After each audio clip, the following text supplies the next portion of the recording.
how to make decisions. I'm going to try to persuade you into thinking I can make a better decision than you can so far, so wish me luck. Before I start, I'm going to give you some background on how I chose this topic. So my stepfather is 54 years old, his name is Barbeauld, and he's a pretty healthy man overall, except for when he was about 15, he started smoking. He's a very heavy smoker, and well, yeah, and smoking takes a very heavy effect on your health. So one day, my stepdad went into work, and he started to complain about dizziness, he had a headache, his vision was blurry, so his boss was like, you know what, you need to go to the doctor and see if you can get that checked out. So he went, and the doctor discovered a lot of things after his testing. They discovered an aneurysm in his brain, in between his frontal lobes. What is an aneurysm?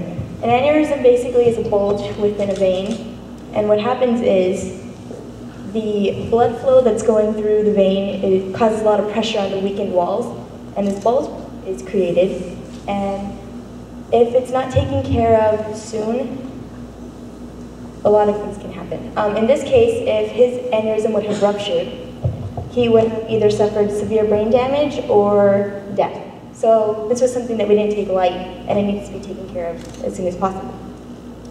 This is my stepdad and his son Thomas, or you can see him up there, after his surgery. As you can see, he's got a scar around the top of his head here, where they did his surgery. What they decided to do was clamp the outsides of his aneurysm to slow down the blood flow going through it, so that there wasn't a lot of pressure on the weakened walls of the aneurysm. This is another picture. After the surgery, we noticed that he wasn't recovering like he was supposed to. He was still kind of out of it, he was shaky, he was experiencing a lot of pain, and he should have been better within 3 to 5 months after his surgery. But after that time passed, we realized it wasn't going to happen. The result of his surgery was that he had a lot of brain injuries. He suffered from short-term memory loss now, and he's in a rehabilitation center in Phoenix, away from his 2-year-old son, his wife, and his 2 stepdaughters, me and my sister Vanessa. So my point in telling you this story is that I believe that we could have made a better decision and potentially avoided this if we would have followed 3 simple steps that I have. I think these steps are things that anyone can take when they make a decision to make the best one for whatever the choice they have to make is. Step 1, evaluate your situation. So what exactly is going on? What do you know about this already? Just basically know what is going on and what could happen. Step 2 is you need to eliminate any fears that you have about what could possibly happen. And by this I mean, ask yourself, what do I know? What don't I know?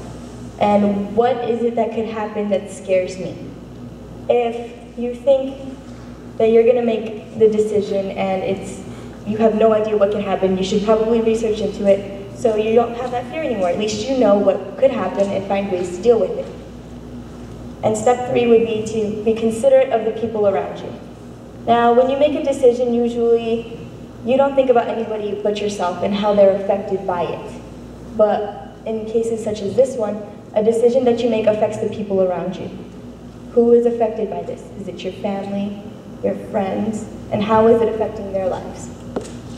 So what I'm trying to persuade you in is, if you follow these steps, you will be able to make the best decision that you can possible for what you're trying to do.